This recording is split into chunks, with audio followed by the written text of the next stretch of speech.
ট্যাংরার দে বাড়িতে অটল সুর লেনে এক একটা ঘরে খাটের ওপর পড়েছিল এক একজন মহিলার দেহ।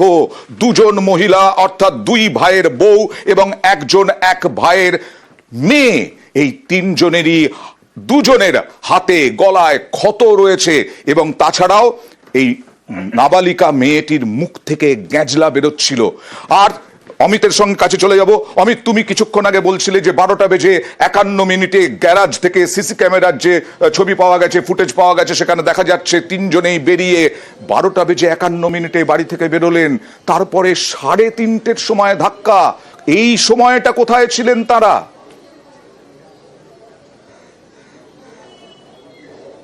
দেখো, এই 2 থেকে আড়াই ঘন্টা এই সময়টা তারা কোথায় ছিলেন সে বিষয়টাও কিন্তু এই মুহূর্তে তদন্তের পর্যায়ে চলে এসেছে। কারণ আমি আরো একবার দেখাবো অরিন্দ, তার আগে আমি একবার দেখিয়ে নিতে বলো ক্যামেরা পার্সনকে। ইতিমধ্যেই আমাদের স্টেট ফরেন্সিক ল্যাবের যারা সায়েন্টিস্ট রয়েছেন এবং ডিএনএ প্রোফাইলের যারা এক্সপার্ট রয়েছেন তারা ইতিমধ্যেই ঘটনাস্থলে এসেছেন। অর্থাৎ অটল সুর লেনে যে বাড়িতে 3টি দেহ পাওয়া গেছে সেখানে এই মুহূর্তে ফরেন্সিক এক্সপার্টরা এসে পৌঁছেছে। এবার যে সঙ্গে আসছে সেটি হচ্ছে ক্লোজ সার্কিট ক্যামেরার ফুটেজে যে ছবিটি দেখা যাচ্ছে তার সেটা আমি আরেকবার বলবো, সেই গ্যারেজের ছবি দেখানোর জন্য যেখানে দেখা যাচ্ছে ঠিক রাত্রি 12:50 ঠিক এই যে অরিন্দ সেই গ্যারেজ, এই গ্যারেজ থেকেই তাদের 4 চাকা গাড়ি এখানে এনে রাখা হয়। আমরা দেখলাম গাড়িটা রাখার পরে কয়েক সেকেন্ডের মধ্যে গাড়ির চালকের আসন থেকে বেরিয়ে এলেন ব্লু শার্ট পরা এই বাড়িরই ছোট ছেলে প্রসূন, এবং তার প্রসূনকে আমরা দেখলাম যে এখান থেকে ছোট ছেলে গাড়িতে রাখার পরে চলে গেলেন ঠিক এই পাশ দিয়ে। এই যে দরজা, এই দরজা আমি একবার দেখাতে বলবো, ঠিক এই দরজা, বাড়ির দরজা, এখানে তিনি ঢুকে গেলেন। আরো কয়েক সেকেন্ড পর আমরা দেখলাম ঠিক এই বাড়ির এখান থেকেই হাতে কিছু বাটল নিয়ে বেরিয়ে এলেন এই বাড়ির বড় ছেলে, এবং তারপরে কিছু সময়ের মধ্যে আমরা দেখলাম হুডি পরে এই বাড়ির বড় ছেলের যে নাবালক সেও বেরিয়ে এলেন। তারপরে ঠিক তারা তিনজনেই এখানেই গাড়িটা দাঁড় করানো ছিল। ক্লোজ সার্কিট ক্যামেরার যে ফুটেজ যেটা আমরা পেয়েছি, যেটা দেখানো হচ্ছে দর্শকদের, তা দেখা যায় গাড়িটি এখানে দাঁড় করানো। ঠিক 12:55 অর্থাৎ 12:50 থেকে 55 এই 5 মিনিটের মধ্যে সামগ্রিক পুরো বিষয়টা হলো গাড়িটা বার করা হলো, পার্ক করা হলো, পরপর তিনজন ঢুকে গেলেন, গাড়িটা বেরিয়ে গেলেন এবং দুর্ঘটনাস্থল একেবারে আসবো। এটাই প্রশ্ন যে এই যে আত্মহত্যার চেষ্টা যেটা বলা হচ্ছে, আত্মহত্যা যেটা এক ভাই বয়ান দিয়েছেন, সিট বেল্ট পড়েছেন, তারপরে আবার সিট বেল্ট না পড়লে তো ওই এয়ার ব্যাগ খুলবে না, সিট বেল্ট পড়েছিলেন, তার সঙ্গে এই যে মাঝের যে এত ঘন্টা কোথায় ছিলেন, পুলিশ কিভাবে দেখার চেষ্টা করছে অমিত?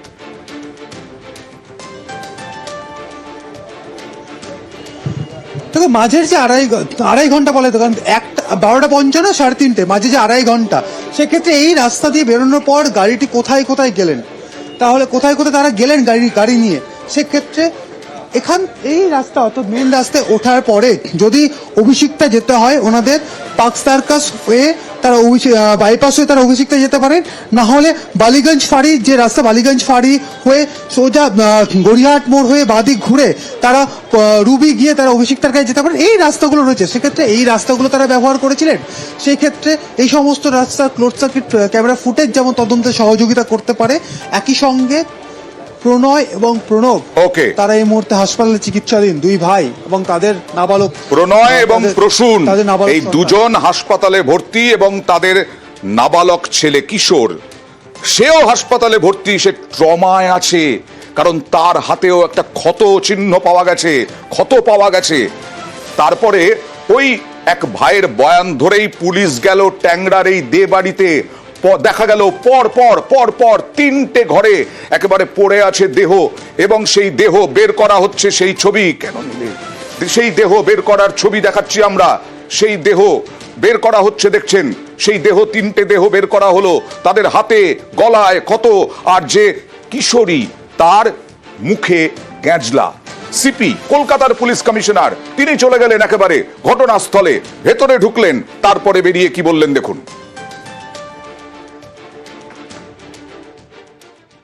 3টে মহিলার ডেড বডি পাওয়া গেছে, দুজন এজেড আছেন, একজন বাচ্চা মেয়ে আছে, अराउंड 14-15 এরকম বয়স হবে। গরফা থানা এরিয়াতে একটা অ্যাক্সিডেন্টের ডিটেলস আমরা পেয়েছি, ওদেরই রিলেটেড, মানে এই মহিলা দুজন যারা ছিলেন ওদের হাজব্যান্ড যারা ছিলেন ওরা ইনজার্ড হয়েছেন ওই অ্যাক্সিডেন্টে। ওরা কিছু স্টেটমেন্ট দিয়েছে, কিন্তু ওই স্টেটমেন্ট থেকে তো it requires further verification. Further verify না করলে বলা মুশকিল হবে কি এক্স্যাক্টলি ওদের কি মোটিভ ছিল, কেন যাচ্ছিল, ওরাই করেছে না অন্য কোনো লোক ইনভলভ আছে। এইগুলো let us get more evidences to verify.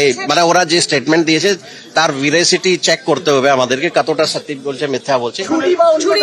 হ্যাঁ, yes, we have got certain things. CCTV থেকে আমরা ভেরিফাই করে দেখছি ওদের মুভমেন্ট কিভাবে হয়েছে। একই ফ্লোরে, ফার্স্ট ফ্লোরে তিনটে রুমে আলাদা আলাদা বডি।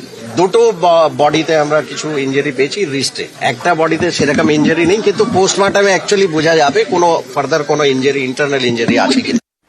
কিন্তু খুন হলে একটা প্রশ্ন, আমি যদি খুন হতো মানে বাইরের কেউ, যেটা মনোজ কুমার ভার্মা বলছিলেন, বাইরের কেউ যদি ঢুকতো তাহলে তো সিসি ক্যামেরায় ধরা পড়তো, এবং একটাই তো সিসি ক্যামেরা ফুটেজ এখনো পর্যন্ত পাওয়া গেল, ওরাই বেরোচ্ছেন ঘর থেকে।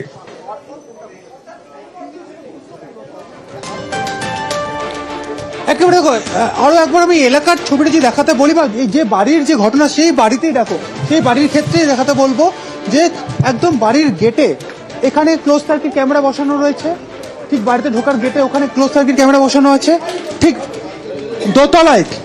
দোতলার উপরে দুপাশে দুটো ক্লোজ সার্কিট ক্যামেরা বসানো আছে। আমি একবার দেখাতে বলবো, দুপাশে দুটো ক্লোজ সার্কিট ক্যামেরা বসানো আছে।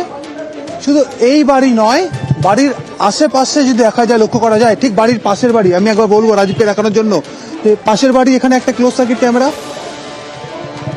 তার পাশে আরো একটা বাড়ি ক্লোজ সার্কিট ক্যামেরা বসানো আছে। আমি দেখাবো, রাজীবকে বলবো আর তার পাশের বাড়িটা দেখাতে বলবো, সেখানে ক্লোজ সার্কিট ক্যামেরা। এই সমস্ত ক্লোজ সার্কিট ক্যামেরার ফুটেজ ইতিমধ্যেই এক্সামিন করা হয়েছে পুলিশের তরফে। তাতে 12:50 প্রসূন এবং প্রণয় প্রণয় এবং প্রসূন তাদেরকে দেখা যাচ্ছে তারা বেরিয়ে গেলেন, আর এই গাড়িতেই তারা বেরিয়েছিলেন। এই গাড়িটাই রুবির কাছে মাঝখানে যে পিলার আছে রাস্তায়, সেই পিলারে গিয়ে ধাক্কা মারে।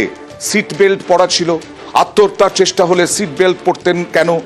আর দেখলেন তো ট্যাংরায় কত বড় বাড়ি, হ্যাঁ, এদের বিরাট ব্যবসা, এই ব্যবসায়িক কোটি কোটি টাকার টার্নওভার ছিল। সেই গাড়ির কাছেই রয়েছেন আমাদের প্রতিনিধি সান্নিক। কি জানা যাচ্ছে, লসে চলছিল কিনা কোম্পানি, কোনো আর্থিক ক্ষতির মুখে পড়েছিলেন কিনা এই দুই ভাই, যার জেরে এত বড় সিদ্ধান্ত যদি আত্মহত্যা হয়ে থাকে?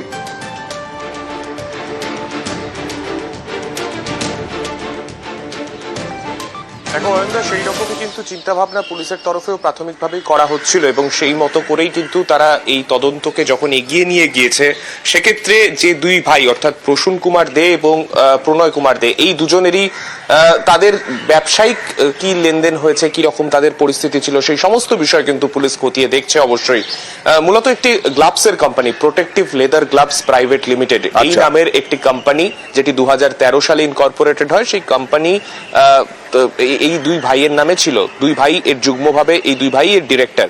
সেই কোম্পানি শিললেনেই তার অফিস, রেজিস্টার্ড অ্যাড্রেস শিললেনেই এই কোম্পানির অফিস রয়েছে, তেমনটাই জানতে পারা যাচ্ছে পুলিশের প্রাথমিক তদন্তে। এবং সেই অফিসে যে কোম্পানির আগে প্রায় কয়েক কোটি টাকার টার্নওভার ছিল প্রত্যেক বছরে, সেই কোম্পানির দুই ডিরেক্টর হঠাৎ করে কেনই বা সুইসাইড করতে গেলেন? তাহলে কি সম্প্রতি কোনো আর্থিক লেনদেনের ক্ষেত্রে কোনো ক্ষয়ক্ষতির সম্মুখীন হয়েছিলেন তারা? কোনো রকম ভাবে আর্থিক একটা ব্যাপক ক্ষতির সম্মুখীন তারা হয়েছিলেন? এই সমস্ত বিষয় কিন্তু পুলিশের তরফে খতিয়ে দেখা হচ্ছে। যদি পারিবারিক কোনো সমস্যা হয়ে থাকে, সেক্ষেত্রে কি এমন কারণ ঘটলো যার জন্য সবাইকে একসাথে আত্মহত্যার চেষ্টা করতে হলো, যার মধ্যে 3 জনের মৃত্যু পর্যন্ত হলো? সেই সমস্ত অ্যাসপেক্টগুলো কিন্তু পুলিশ খতিয়ে দেখছে। পাশাপাশি যে গাড়িটার কথা বলছিল, যেটা সামনে এই মুহূর্তে আমি দাঁড়িয়ে রয়েছি, সেই গাড়িও কিন্তু এই কোম্পানির নামেই রেজিস্টার্ড, অর্থাৎ এই protective leather gloves private limited এই কোম্পানির নামেই রেজিস্টার্ড।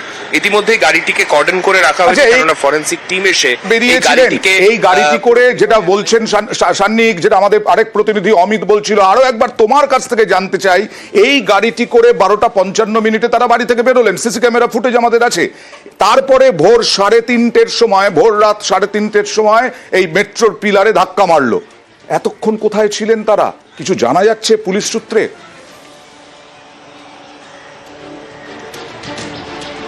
এই বিষয়টাই পুলিশের তরফে তদন্ত করে দেখা হচ্ছে, কেননা ট্যাংরার যে জায়গায় তাদের বাড়ি, যেখান থেকে সিসি ক্যামেরায় দেখা গেছে 12:50 পর তারা বাড়ি থেকে বেরিয়ে গাড়িতে ওঠেন, গাড়িতে 3 জন উঠে বেরিয়ে যান। সেইখান থেকে যেখানে রুবি থেকে অভিষিক্তার মাঝখানে যে জায়গায় এই দুর্ঘটনা ঘটেছে সেই জায়গায় যেতে ওই সময় অর্থাৎ ভোর রাতের যদি ট্রাফিক আমরা হিসেব করি সেক্ষেত্রে 10-15 মিনিটের বেশি সময় লাগার কথা না এইরকম একটা গাড়ি, সেখানে কেন তাদের এতক্ষণ সময় লাগলো? 2 ঘন্টা থেকে 2.5 ঘন্টা সময় কেন লাগলো? মাঝখানে কি তারা কিছুটা নিজেদের মধ্যেই কিছুটা কনফিউজ ছিলেন? তারা কি করতে চান সেই আচ্ছা, বিষয়ে ঠিক। তারা কি নিজেরাও Okay. কিছুটা হলেও ভাবছিলেন, নাকি অন্য কোথাও তাদের যাওয়ার ছিল যেখানে তারা গিয়েছিলেন? এই সমস্ত বিষয় কিন্তু ওকে, CC ক্যামেরা আর যেটা বলছিলাম দিয়ে দেখে যে তুমি যেটা বলছিলে কোটি কোটি টাকার ব্যবসা, সেই কোটি টাকার ব্যবসায় কোনো ক্ষতি হয়েছিল, লোকসানের মুখে পড়েছিলেন, পাওনা ছিল কারো কাছে কিছু, বা তাদের কাছে পাওনা ছিল কারো? কি বলছেন তাদের সঙ্গে, এই প্রণয় প্রসূনের সঙ্গে যারা ব্যবসা করতেন তারা কি বলছেন দেখুন। আমি ব্যবসা করতাম এদের সাথে, লেদার সাপ্লাই করতাম। আমি 2020 থেকে ব্যবসা করেছি 2023 অব্দি, 24 আর মাল দিইনি আমি। পেমেন্ট ছিল আমার অনেক টাকার ওখানে আটকানো ছিল। 2024 মে জুন অব্দি প্রায় 70% পেমেন্ট করে দিয়েছে। একটা চেক আমার ছিল, সেটা বাউন্স হয়ে যাচ্ছিল, সেই পেমেন্টটাই লাস্ট ফাইনাল পেমেন্ট যেটা করার কথা ছিল এনার, সেই পেমেন্টটা হয়নি। ওনারা কি টাকা দিতে কিছু অসুবিধা হচ্ছিল বলে জানিয়েছিলেন? লেট হচ্ছে, এবার ওদের বিজনেসের ভিতরের ব্যাপারটা তো আমি জানি না, দাদা আজকে হবে না, আপনি এই দিন ফেলবুন, এটা হতো।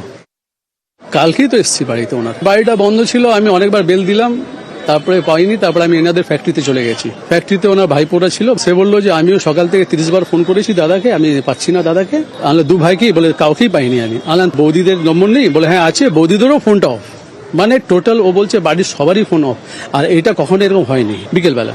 তারপরে আমি আবার যখন ওখান থেকে বেরোলাম আর একবার আসলাম, এসে তখন দেখলাম আবার 2-4 বার বেল করলাম করি, তখন দেখলাম পেপারটা লাগানো ছিল, ওই পেপারের মধ্যে আমি লিখে দিয়ে চলে গেছি। আপনি দেখলে আমাকে কল করবেন। বিরাট রহস্য। এই ভদ্রলোক বললেন যে তিনি সকালে এসে বারবার বেল বাজিয়েছেন, কাউকে পাননি, প্রতিজনকে ফোন করেছেন, কাউকে পাননি, ফোনে কাউকে পাওয়া যায়নি। কাল সকাল থেকেই এই বাড়িটা পুরো একেবারে চুপচাপ ছিল। তারা ফ্যাক্টরিতে গিয়েছিলেন, ফ্যাক্টরিতেও বলেছিলেন তার ভাইপো, এদের ভাইপো, যে ওই বাড়িতে পাওয়া যাচ্ছে না কাউকেই ফোনে, এমনকি বড় বউ, ছোট বউ, প্রসূনের বউ, প্রণয়ের বউ, কাউকেই ফোনে পাওয়া যাচ্ছিল না। আর এই গাড়িতে করেই তারপর 12:55 নাগাদ বেরিয়ে সেই 12:55 থেকে সোজা ধাক্কা ভোর রাত 3:30 মেট্রো রেলের পিলারে। সরাসরি চলে যাব প্রতিনিধি অভিজিতের কাছে। অভিজিৎ, এই প্রতীক বাচ্চা ছেলে, তার কি অবস্থা? সে তো কিছুই জানে না এই সব কিছু, সে কি বলছে এখনো পর্যন্ত, কি জানা যাচ্ছে চিকিৎসকদের কাছ থেকে? এখনো পর্যন্ত এই নাবালক শিশু সন্তান সে স্পিকটি নট, অর্থাৎ আতঙ্কে সম্পূর্ণ মুখ বন্ধ হয়ে গেছে।